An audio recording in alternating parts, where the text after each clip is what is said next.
Hello दोस्तों, तो कैसे हैं आप लोग। स्वागत है आपका study to know junior YouTube channel में। इसमें आज के सेशन में हम लोग देखेंगे क्रिचॉप्स लॉ, जिसमें क्रिचॉप्स लॉ कितने टाइप के होते हैं, क्रिचॉप्स लॉ का डिफिनेशन क्या है और वो कैसे वर्क करता है, और इसमें कितने तरह के साइन कन्वेंशन यूज़ होते हैं, वो सब जानने का कोशिश करेंगे, जो कि आपका +2 स्टूडेंट्स के लिए काफ़ी इम्पॉर्टेंट टॉपिक है। और इससे आपको हर एक बोर्ड एग्ज़ाम में एक क्वेश्चन देखने को, एक या दो क्वेश्चन देखने को आपको मिलेगा। ठीक है, तो हम लोग अच्छे से समझने का कोशिश करेंगे क्रिचॉप्स लॉ होता क्या है।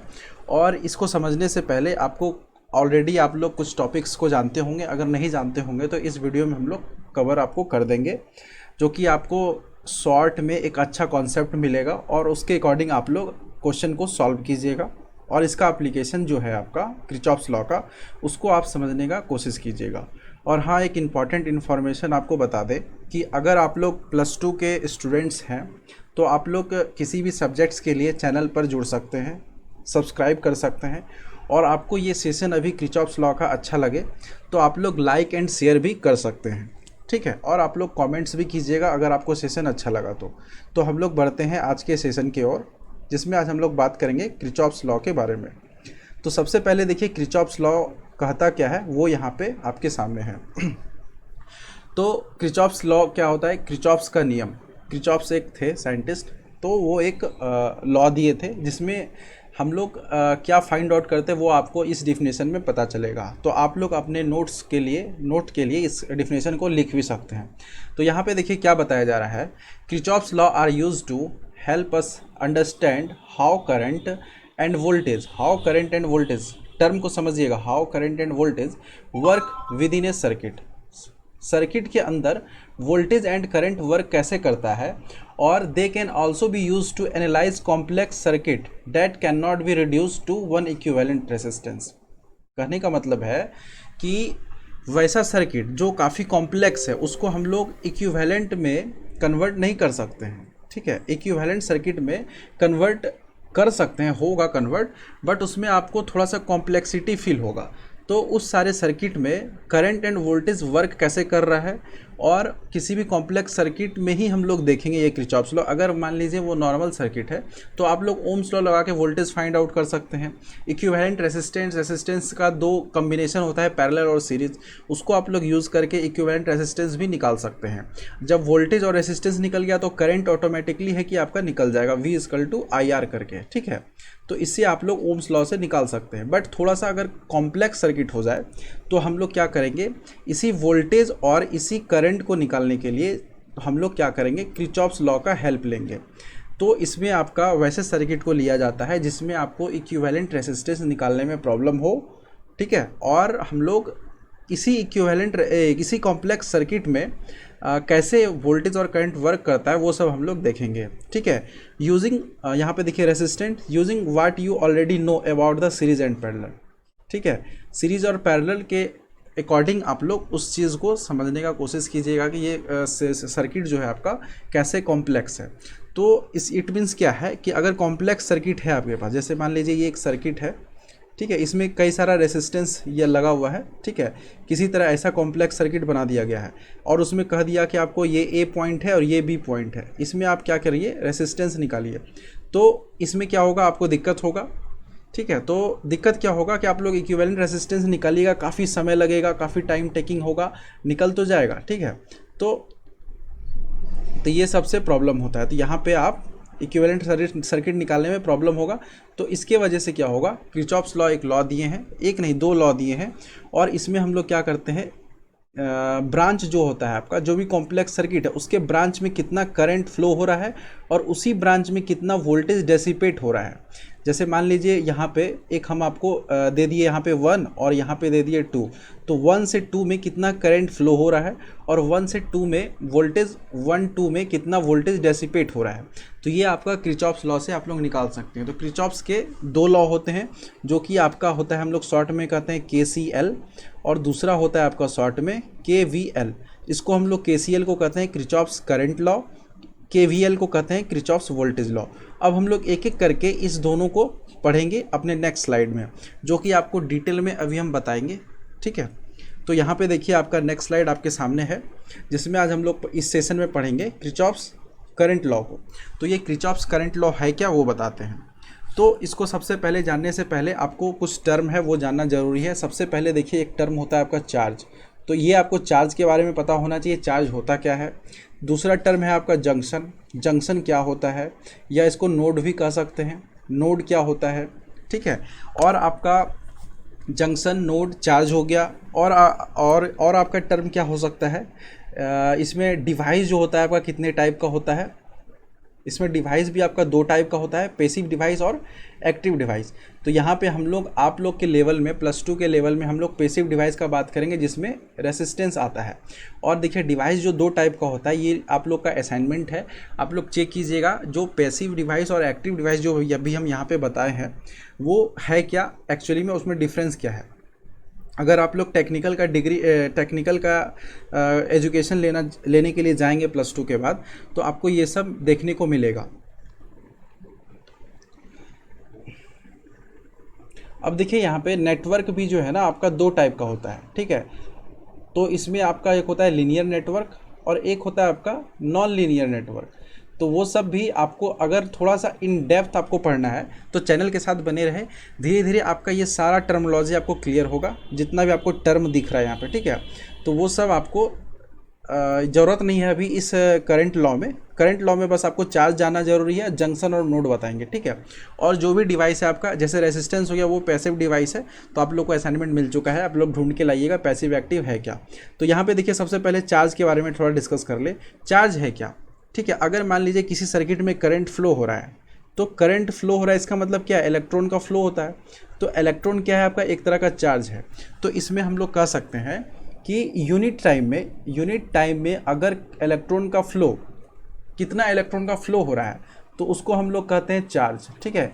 किसी भी rate of flow of charge in unit time, ठीक है, तो वो आपका क्या हो जाएगा, करंट का डिफिनेशन अगर पूछा जाए कि करंट है क्या, rate of flow of charge in unit time. It means अगर कहा जाए आई इक्वल टू, अगर डिफिनेशन पूछा जाए तो del Q by del T आपका हो जाएगा। तो ये है आपका करंट जो कि हम लोग चार्ज के टर्म में एक्सप्रेस किए हुए हैं। तो I equal to Q by T भी इसको कह सकते हैं, ठीक है, Q बाई T। तो ये हो गया आपका। और यहाँ पे हम लोग अब करंट लॉ में थोड़ा सा डिफिनेशन पे जान ले। तो करंट लॉ का डिफिनेशन है क्या। और अच्छा यहाँ पे एक टर्म था जंक्शन। जंक्शन क्या होता है कि मान लीजिए एक से ज़्यादा वायर किसी कॉमन पॉइंट से क्रॉस कर रहा है। जैसे आप लोग क्या कहते हैं, ट्रेन वगैरह में बैठे होंगे, तो जैसे यहाँ पे है क्या, अपने स्टेशन का नाम क्या है, भागलपुर जंक्शन। तो यहाँ पे क्या है, यहाँ पे बहुत सारे ट्रैक आके मिल रही है। ये मान लीजिए स्टेशन है आपका, ठीक है, और यहाँ से किसी और एरिया से ट्रेन आ रहा है, किसी और एरिया से ट्रेन आ रहा है। तो जब यहाँ पे ये एक स्टेशन पे मीट करके फिर कहीं और जा रहे हैं, तो इसको हम लोग क्या कहते हैं, जंक्शन। तो इसको जंक्शन कह सकते हैं। और अगर सर्किट में देखा जाए तो इसको हम लोग इस पॉइंट को नोड कहते हैं, ठीक है। तो ये भी आपको बता दिया गया। अब यहाँ पे KCL का डिफिनेशन देखिए क्या है। आप लोग, हम बोल दे रहे हैं, आप लोग लिखने का कोशिश कीजिए अगर लिख सकते हैं तो। According to KCL net current at junction is equal to 0, ठीक है। According to KCL Kirchhoff's current law, net current at junction is equal to 0 and it is based on conservation of charge. अब यहाँ पे देखिए conservation of charge करने का मतलब क्या है, जस्ट अभी हम आपको बताएं चार्ज का मतलब क्या होता है, flow of electron in unit time, ठीक है, या flow of charge in unit time, उसको कहते हैं करंट। तो करंट यहाँ पे क्या हो रहा है, किरचॉफ्स करंट लॉ में करंट फ्लो हो रहा है, तो इसका मतलब चार्ज का फ्लो हो रहा है। तो इसलिए हम इसको क्या कहते हैं, conservation of charge, conservation of charge, ठीक है। तो it is based on conservation of charge, ठीक है। तो ये सब सारा आपको क्लियर हो गया कि जंक्शन पे आपका करंट, ये जो आपका जंक्शन है इस पे करंट आपका क्या होगा, 0 होगा। और ये कंजर्वेशन ऑफ चार्ज पे बेस्ड है। और इसमें ये भी लिखा हुआ है, मतलब ये भी आपको बताया जा रहा है जो इसमें लॉ है। तो जो भी आपका देखिए current entering the node equals current living the node, मतलब अगर कोई करंट इधर से आ रहा है, ये आपका नोड है, तो करंट इसमें आ रहा है और ये किसी नोड को पास करके छोड़ के जा रहा है। तो अगर इसका मैग्नीट्यूड I है, I1 है, और इसका मैग्नीट्यूड I2 है, तो I1 इक्वल टू I2 होगा, ठीक है। तो ये आपको समझा दिया गया, I1 इक्वल टू I2 होगा। तो इसी तरह इस सर्किट जो यहाँ पे आपको दिख रहा है डायग्राम, तो इसमें हम लगाने का कोशिश करेंगे KCL। तो total incoming current at junction is equal to total outgoing current. ठीक है, तो इनकमिंग करंट कौन कौन सा है, देखिए I1 आपका इनकमिंग है, और जो आपका नोड के तरफ इनकमिंग होगा, ठीक है, इनकमिंग होगा वो आप प्लस में लीजिएगा, और जो नोड से आउट गोइंग होगा, ठीक है, वो आप माइनस में लीजिएगा। तो आपका I1 क्या है, इनकमिंग है, I2 क्या है, इनकमिंग है, वो भी आपका प्लस में है, I3 क्या है, इनकमिंग है, वो भी आपका प्लस में है, I4 देखिए क्या है, आउटगोइंग है, जो कि आपका माइनस में लिया गया है, और I5 भी देखिए आपका क्या है, आउटगोइंग है, जो कि आपका माइनस में लिया गया है। तो इक्वल्स होगा। तो अगर हम यहाँ पे कोशिश करें, देखने का कोशिश करें इस इक्वेशन को, तो सबसे पहले क्या होगा, I1 plus I2 plus I3 equal to होगा आपका I4 प्लस I5। तो जब I4 और I5 को आप इक्वल टू के इस साइड लेते आइएगा, तो यहाँ पे आपका यही इक्वेशन आ जाएगा। तो ये आपका current law, Kirchhoff's current law का कहना है, net current at junction zero, it is based on conservation of charge, और इसमें algebraic sum of all incoming and outgoing current is equal to zero. इसका मतलब क्या हुआ कि current entering at node equal to current leaving at node. ठीक है, तो आपको यहाँ पे जो ये टर्म लिखा हुआ है ये भी आपको समझ लेना है। तो ये है आपका क्रिचॉफ्स करंट लॉ, और इसको अगर देखा जाए तो हम लोग समेशन ऑफ करंट आई देखें तो ये आपका ज़ीरो हो गया। समेशन में क्या हो गया, इसमें सारा करंट आ गया, इनकमिंग भी आ गया और आउटगोइंग भी आ गया। ठीक है, इनकमिंग भी आ गया, आउटगोइंग भी करंट आ गया समेशन ऑफ करंट में। तो ये summation of current I equal to क्या हो गया, आपका ज़ीरो हो गया। तो जब ये summation of I equal to zero हो गया, आ गया, तो इसका मतलब क्या है कि आपका del Q by del T भी आपका क्या हो गया, ज़ीरो हो गया। तो जब del Q by del T zero हो गया, तो डेल क्यू भी आपका क्या हो गया, ज़ीरो हो गया। तो इसका मतलब क्या हो गया कि आपका जो चार्ज है, आपका इस क्रिचॉफ्स करंट लॉ में चार्ज क्या हो गया, आपका कांस्टेंट हो गया। ठीक है, चार्ज क्या हो गया, आपका कांस्टेंट हो गया। तो आपको यहाँ पे समझ में आ गया कि क्रिचॉफ्स करंट लॉ में चार्ज कांस्टेंट होता है, चार्ज का लॉस नहीं होता है, ना ही गेन होता है, बट सिर्फ क्या हो रहा है, ये जंक्शन के पास आ रहा है और जंक्शन को छोड़ के जा रहा है, मतलब entering at node equal to leaving at node. ठीक है, तो ये आपका क्रिचॉफ्स करंट लॉ आप लोग को क्लियरली समझ में आ गया होगा। अब हम लोग बात करेंगे क्रिचॉफ्स वोल्टेज लॉ का, जो कि आप लोग को इस स्लाइड में दिख रहा होगा, क्रिचॉफ्स वोल्टेज लॉ। तो क्रिचॉफ्स वोल्टेज लॉ में देखिए हम इस टाइप का सर्किट लिए हैं, और इसमें देखिए कुछ टर्म आपको बता दे पहले। ये आपका क्रिचॉफ्स वोल्टेज लॉ को हम लोग क्रिचॉफ्स सेकंड लॉ भी कहते हैं, क्रिचॉफ्स सेकंड लॉ। और इसमें देखिए कुछ टर्म आपको जानना जरूरी है। सबसे पहले सोर्स, ठीक है, जिसको हम लोग सोर्स करेंगे। आपके +2 लेवल पे थोड़ा सा डिटेल में हम आपको बता दे रहे हैं। सोर्स भी आपका क्या हो रहा है, दो टाइप का होता है, एक होता है डिपेंडेंट सोर्स, एक होता है इंडिपेंडेंट सोर्स। तो हम लोग जो यहाँ पे पढ़ेंगे तो सिर्फ इंडिपेंडेंट सोर्स को पढ़ेंगे, जो कि सिर्फ आपके सिलेबस में। अगर हायर लेवल पे आप लोग जाइएगा तो डिपेंडेंट सोर्स भी आपको देखने को मिलेगा। और यहाँ पे देखिए ये जो सिंबल दिया हुआ है, ये राउंड सिंबल है, ये आपका इंडिपेंडेंट सिंबल का सेफ होता है। ठीक है, और अगर आप डिपेंडेंट सोर्स में जाइएगा तो वो आपका एज ए डायमंड सेफ होता है। ठीक है, तो वो आपको ये डायमंड सेफ वाला भी पढ़ना नहीं है। ठीक है, तो आपको सिर्फ ये राउंड सेफ वाला पढ़ना है, जो कि इंडिपेंडेंट सोर्स में आता है। और हम लोग वोल्टेज लॉ में, क्रिचॉफ्स वोल्टेज लॉ में पढ़ेंगे इंडिपेंडेंट सोर्स को। और हम लोग इसको सोर्स इसलिए बोल रहे हैं क्योंकि यहाँ से क्या हो रहा है, एज ए सोर्स की तरह काम कर रहा है, सर्किट एक्टिव हो जाता है। इसको कनेक्ट करने से क्या हो रहा है, 5 वोल्ट का यहाँ पे बैटरी जोड़े हम लोग, बैटरी का जो ये सिंबल है राउंड, ये आपका डिपेंडेंट सोर्स है, और ये 5 वोल्ट जोड़ने से ये सारा सर्किट आपका एक्टिव हो जाता है। ठीक है, तो इसलिए हम यहाँ पे सोर्स का थोड़ा सा आपको कॉन्सेप्ट बता दिए जो जानना था। ठीक है, और यहाँ पे देखिए एक टर्म आपका आता है लूप, और एक आता है आपका मेस। ठीक है, MESH, मेस, और एक होता है आपका लूप। तो यहाँ पे दोनों का डिफरेंस बता देना है। लूप में देखिए क्या होता है, जैसे देखिए ये क्या है, ये एक क्लोज बन गया सर्किट। ठीक है, ये अभी बता दे रहे हैं, फिर आपको हम वोल्टेज लॉ बताएंगे कि होता क्या है, क्योंकि बताने से पहले अगर ये सब क्लियर रहेगा तो आप लोग को समझने में कोई प्रॉब्लम नहीं होगा क्रिचॉफ्स वोल्टेज लॉ है क्या। ठीक है, तो यहाँ पे देखिए, यहाँ पे ऐसे मूव कर रहा है, तो ये क्या है, एक क्लोज लूप बन गया, क्लोज लूप यूज़ कर रहे हैं। ठीक है, तो लूप बन गया। तो यहाँ पे देखिए ये जो चारों तरफ से क्लोज है, कहीं पे लीकेज है सर्किट का, तो ये क्या हो गया, एक लूप हो गया। इसका मतलब क्या है कि आपका एक लूप हो गया ये 1, और एक लूप हो गया आपका ये 2, तो ये भी आपका लूप है। ठीक है, और यहाँ पे देखिए एक और ग्रीन वाला जो ये साइड से ऐसे करके जा रहा है, तो ये भी देखिए एक तरह का आपका लूप है, इसको लूप 2 को कहा गया है। तो ये फिगर में दिया है, हम आपको अच्छे से समझा रहे हैं। तो ये सब क्या है, आपका लूप है। और अगर यहाँ पे देखिए टर्म है मेस। अब मेस क्या होता है, आप लोग वर्ड को सुन के घबराइएगा नहीं, +2 से ऊपर का थोड़ा सा चीज़ बता रहे हैं जो कि आप लोग को आगे टेक्निकल में फ़ायदा करेगा, और आप लोग समझने का कोशिश कीजिए। अगर सिर्फ आपको +2 लेवल पर ही रहना है तो बस लूप बस समझ लीजिए, मेस सुनने का ज़रूरत नहीं है। बट मेस आपको बता रहे हैं होता क्या है, जो कि आपको नेटवर्क थ्योरी जब पढ़िएगा आप लोग, अगर इलेक्ट्रिकल ब्रांच लीजिएगा, इंजीनियरिंग वगैरह कीजिएगा, तो आप लोग को इसमें कोई प्रॉब्लम नहीं होगा, ठीक है। तो यहाँ पे मेस आप लोग को बता दे रहे हैं होता क्या है, ठीक है। जो भी यहाँ पे देखिए एक सिंगल, जैसे थोड़ा सा इसको क्लीन कर लेते हैं, ठीक है, फिर हम आपको बताते हैं मेस और लूप में डिफरेंस क्या है, ठीक है।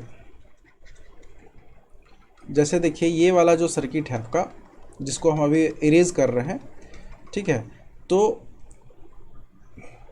तो यहाँ पे देखिए क्या है, ये वाला जो पॉइंट है, ये वाला फर्स्ट वाला, ठीक है, तो इसको हम लोग मेस भी कहेंगे, क्योंकि ये इसके बीच में कोई ऐसा सर्किट नहीं है जो इसको क्रॉस कर रहा है, ठीक है, तो इसको हम लोग मेस भी कहते हैं।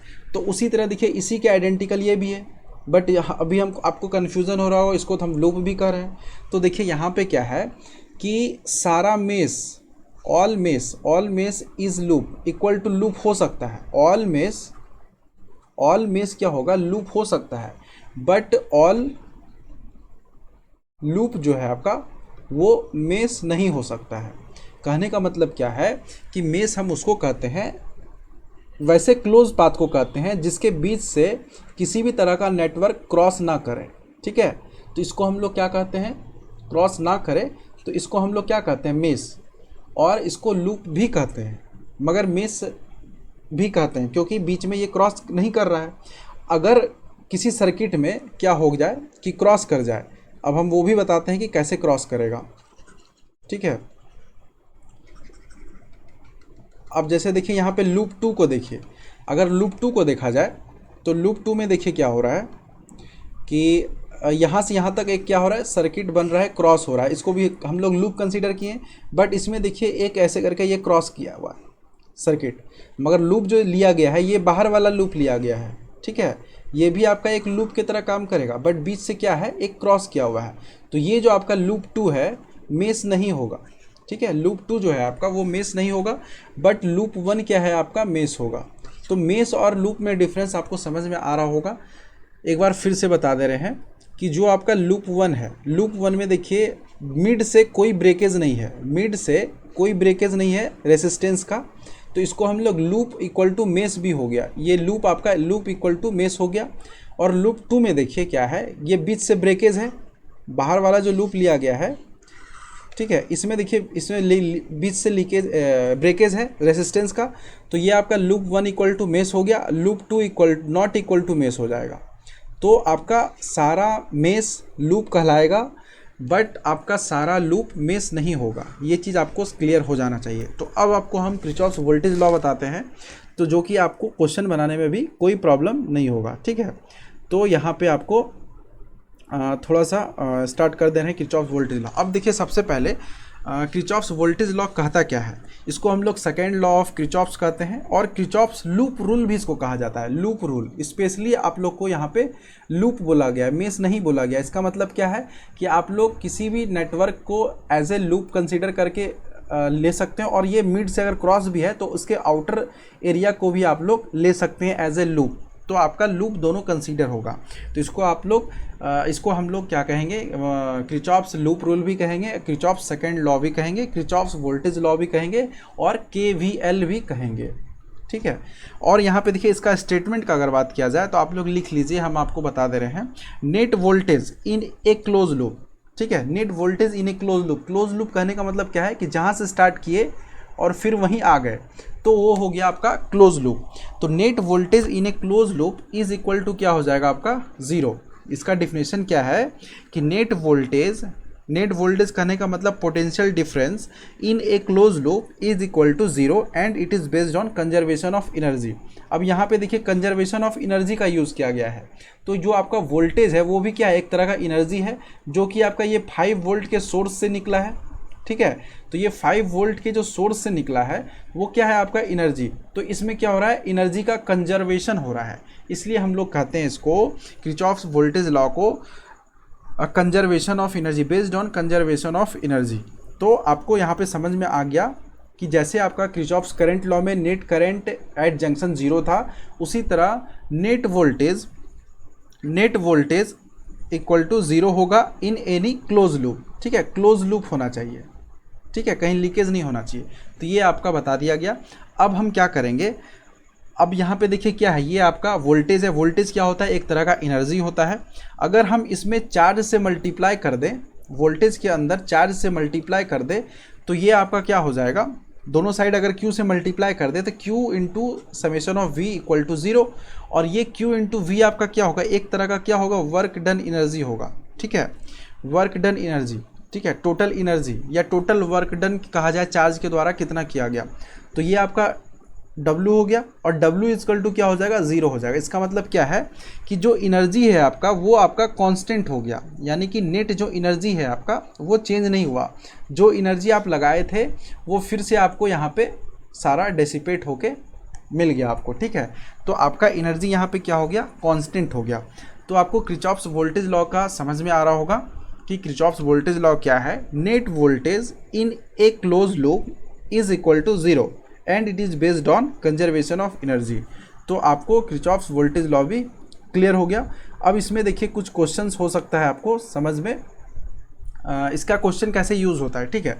तो आपको बताया गया कि किरचॉफ्स लॉ को हम लोग यूज़ करते हैं कॉम्प्लेक्स सर्किट में, किसी ब्रांच में करंट और वोल्टेज को फाइंड आउट करते हैं। तो जैसे मान लीजिए ये सर्किट है, ये तो काफ़ी इजी है, ये R3 और R2 आपका पैरेलल हो गया तो आप इक्विवेलेंट निकाल सकते हैं। बट इसमें भी आप लोग KVL लगा के एज ए ओम्स लॉ की तरह आप लोग करंट निकाल सकते हैं। बट इसमें क्या है, एक फ़ायदा क्या है, इसमें आप किसी भी ब्रांच में कितना करंट फ्लो हो रहा है वो आप निकाल सकते हैं। तो आपको थोड़ा सा एक क्वेश्चन बताने से पहले एक थोड़ा सा एक टर्म है आपका साइन कन्वेंशन, वो आपको बता देते हैं। अभी तक आप लोग को Kirchhoff's voltage law, Kirchhoff's current law समझ में आ गया होगा। अब यहाँ पे देखिए किरचॉफ्स वोल्टेज लॉ का क्वेश्चन है, ये भी आपको बताएंगे, थोड़ा सा साइन कन्वेंशन बता देते हैं। तो ये है आपका साइन कन्वेंशन। तो इसमें देखिए आप लोग को पता होगा कि कोई भी बैटरी है, ठीक है, या बैटरी ले लीजिए या आप या वायर ले लीजिए, ठीक है, इसमें रेसिस्टेंस है और ये करंट का डायरेक्शन ऐसे है, करंट ऐसे फ्लो कर रहा है। तो आपको ऑलवेज पता होगा कि करंट का फ्लो हाई पोटेंशियल से लो पोटेंशियल की ओर होता है। अगर मान लीजिए ये V1 है और ये आपका V2 है, तो ये आपका हाई हो गया और ये आपका लो हो गया। तो जब पोटेंशियल ड्रॉप हो रहा है या डेसिपेट हो रहा है, वोल्टेज घट रहा है, तो इसका मतलब क्या होगा, तो करंट जिस डायरेक्शन में फ्लो हो रहा है तो उस डायरेक्शन में जाने से वोल्टेज क्या होगा, घटेगा। According to Ohm's law V equal to हम लोग क्या जानते हैं, IR। तो अगर V इक्वल टू IR होता है और इसका रेसिस्टेंस अगर मान ले, जैसे ये जो सर्किट है यहाँ पे अगर मान लीजिए रेसिस्टेंस है इसका R, एक क्लीन बना लेते हैं, यहाँ पे एक रेसिस्टेंस है, इसका रेसिस्टेंस है R और इसमें करंट फ्लो हो रहा है आपका I। तो इसका अगर वोल्टेज पूछा जाए तो V इक्वल टू IR होगा, ठीक है। तो यहाँ पे अगर V1 का बात किया जाए और V2 का बात किया जाए तो ये V इक्वल टू क्या हो जाएगा, V1 minus V2 equal to IR, ठीक है। मगर यहाँ पे एक और चीज़ आपको बता दें, अगर हम लोग V1 से V2 जाएंगे तो वोल्टेज ड्रॉप होता है। तो वोल्टेज को हम लोग कैसे लिखते हैं, V इक्वल टू IR के टर्म में। तो इसको हम लोग KVL का जब क्वेश्चन बनाएंगे, किरचॉफ्स वोल्टेज लॉ का क्वेश्चन, तो यहाँ पे voltage drop equal to minus IR लिखेंगे, ठीक है। और यहाँ पे अगर मान लीजिए V2 से V1 जा रहे हैं तो वोल्टेज क्या होगा, गेन होगा। बट ये ऐसा होता नहीं है, कभी कभी ऐसा कॉम्प्लेक्स सर्किट हो कि मैग्नीट्यूड करंट का ज़्यादा हो जाए तो करंट जो है ना कभी कभी V2 से V1 भी फ्लो होगा। तो ये आपको अभी समझा रहे हैं, क्वेश्चन जब करेंगे ना तो आपको अच्छे से समझ में आएगा। तो उसमें क्या करना है, आपको प्लस IR लिखना है, वोल्टेज जब ड्रॉप नहीं होगा तो आपको ये चीज़ ध्यान में रखना है। यहाँ पे देखिए ड्रॉप इन पोटेंशियल, इसका मतलब क्या, हाइयर से जब लोअर जा रहे हैं तो पोटेंशियल ड्रॉप हो रहा है। जब पोटेंशियल ड्रॉप हो रहा है तो यहाँ पे हम लोग IR लिखेंगे, माइनस IR। और जब यहाँ पे देखिए माइनस से प्लस हो रहा है, पोटेंशियल राइज हो रहा है, तो यहाँ पे हम लोग लिखेंगे प्लस IR, ठीक है। तो ये चीज़ आपको यहाँ पे क्लियर हो जाना चाहिए। तो इसको हम लोग कहेंगे नेगेटिव वोल्टेज, इसको हम लोग कहेंगे पॉजिटिव वोल्टेज।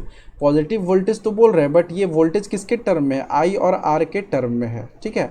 तो ये आपका आई आर टर्म में है, और ये आपको साइन कन्वेंशन बता दिए, जो कि आपको अभी जो क्वेश्चन करेंगे अभी किरचॉफ्स वोल्टेज लॉ का, तो उसमें अभी यहाँ पे डिस्कस होगा, ठीक है। जैसे देखिए आपका ये एक क्वेश्चन है किरचॉफ्स वोल्टेज लॉ, अगर इसमें आप इक्वेशन बना लिए तो आपको क्वेश्चन सॉल्व हो जाएगा। तो सबसे पहले देखिए क्या है, ये क्वेश्चन एज ए क्वेश्चन आप एज्यूम कीजिए, ये क्वेश्चन है आपको, और इसमें आपको फाइंड आउट करना है I1 और I2।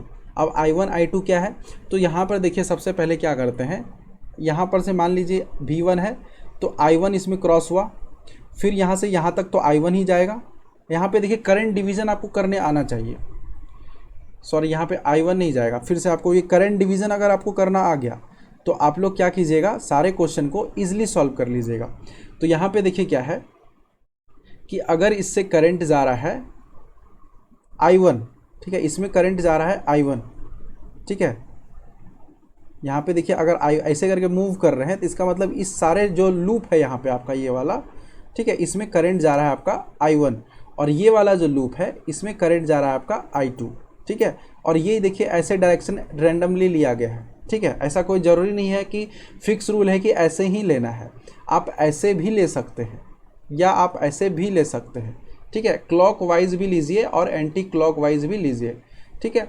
तो आपको ये दो लूप बताया गया, इसको हम लोग लूप एज मेस भी कह सकते हैं, क्योंकि इसमें देखिए ब्रेकेज बीच में नहीं है, बट यहाँ पे लूप बोलेंगे क्योंकि आप लोग के सिलेबस में लूप है।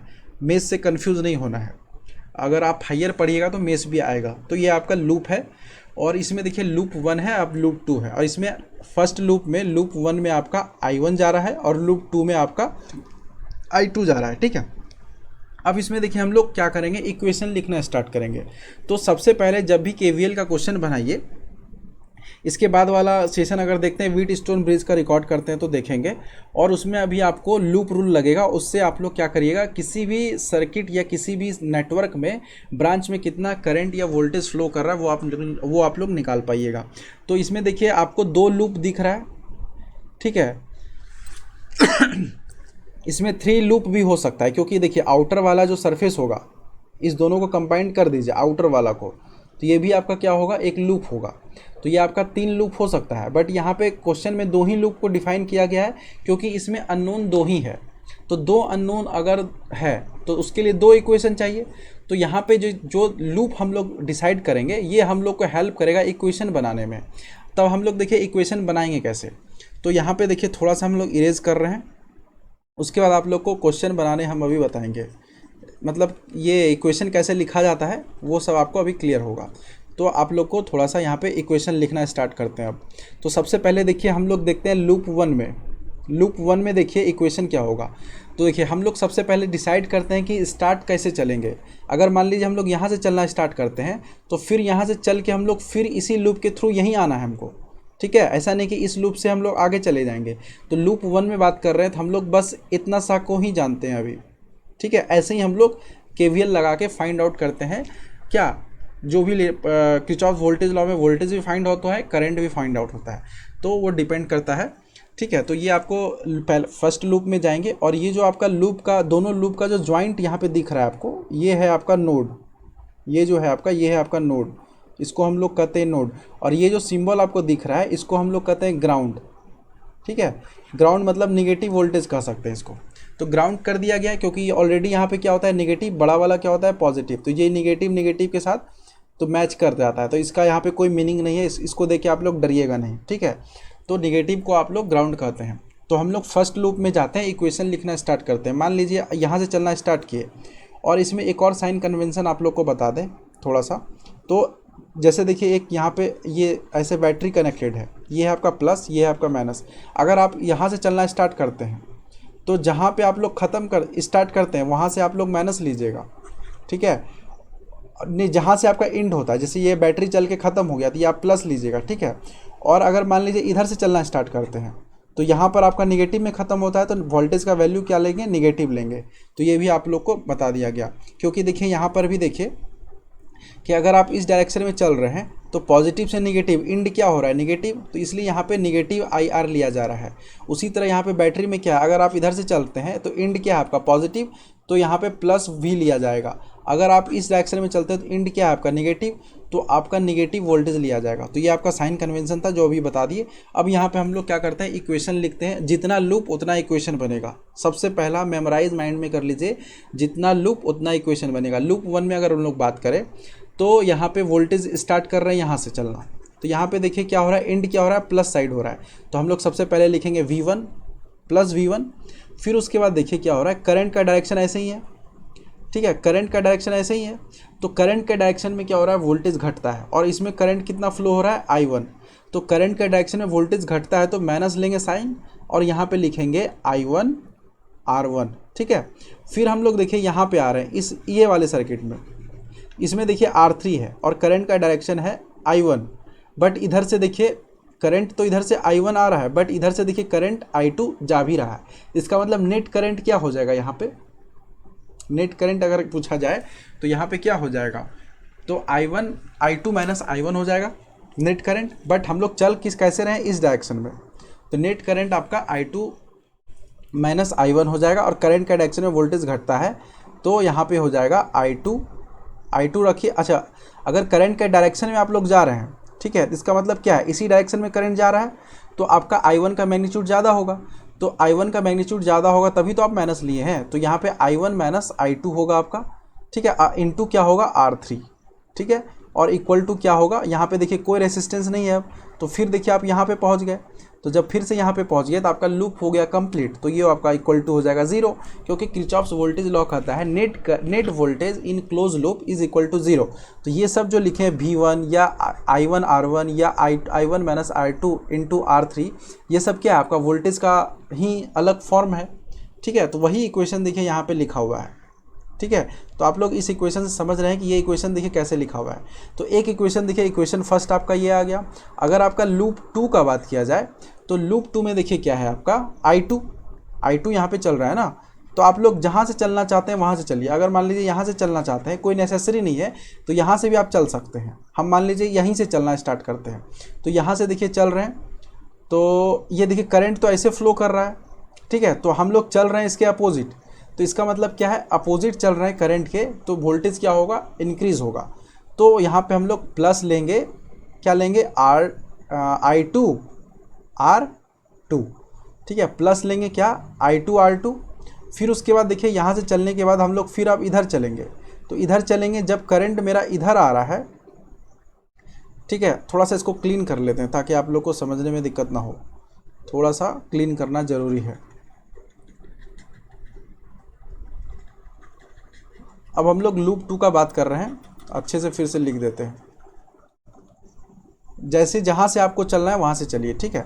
तो मान लीजिए कहाँ से आपको चलना है, जैसे मान लीजिए हम यहीं से चलते हैं, तो करंट का डायरेक्शन तो इस डायरेक्शन में है, मगर हम लोग ऐसे चल रहे हैं तो करंट के अपोजिट चलेंगे, तो करंट के अपोजिट चलेंगे तो वोल्टेज इंक्रीज़ होगा। तो यहाँ पे प्लस लिखेंगे, I2 चल रहा है और R2 के क्रॉस हो रहा है, तो ये आपका एक इक्वेशन हो गया इससे।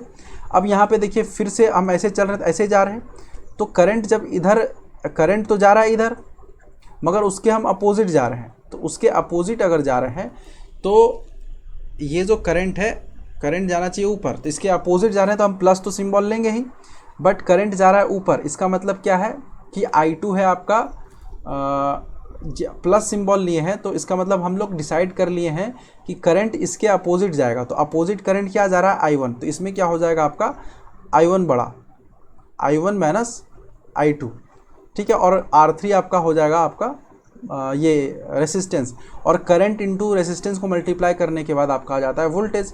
और फिर देखिए आपका यहाँ से फिर आप पहुँचते हैं यहाँ पे, तो ये बैटरी को तो कंसीडर अभी किए नहीं है, तो यहाँ पे आपका बैटरी क्या हो जाएगा, वोल्टेज प्लस V2, ठीक है। तो ये है आपका इक्वल टू हो जाएगा 0, ठीक है। अब यहाँ पे देखिए क्या है सिस्टम, अब इसमें देखिए क्या करना है कि ये भी इक्वेशन जो बना इसमें भी आप ये देख सकते हैं, बट यहाँ वाले इक्वेशन में देखिए क्या लिखा हुआ है, यहाँ पे माइनस लिया हुआ है। इसका मतलब क्या है, हम जो अपोजिट चले हैं वो हम ऐसे चले हैं, बट अकॉर्डिंग टू इस फिगर के अकॉर्डिंग जो क्वेश्चन दिया हुआ है वो इक्वेशन में ऐसे चला हुआ है। तो इसमें क्या कीजिए, आप माइनस कॉमन ले लीजिए, तो माइनस कॉमन लीजिएगा जैसे, ठीक है, तो आपका इक्वेशन यही वाला आ जाएगा। जैसे ही आप माइनस कॉमन लीजिएगा तो आपका ये वाला इक्वेशन आ जाएगा।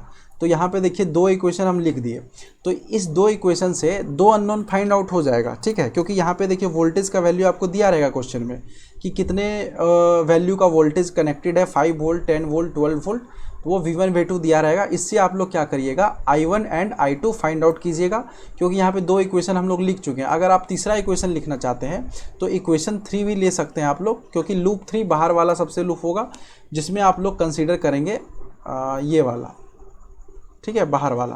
तो इसको भी हम लोग लिख के आपको बता देते हैं। मान लीजिए आप चलना स्टार्ट करते हैं यहाँ से, तो इसमें क्या होगा, सबसे पहले प्लस V1 होगा, फिर उसके बाद करंट के डायरेक्शन में जा रहे हैं तो यहाँ पे माइनस होगा, करंट के डायरेक्शन में माइनस होगा, और आपका हो जाएगा I1 R1।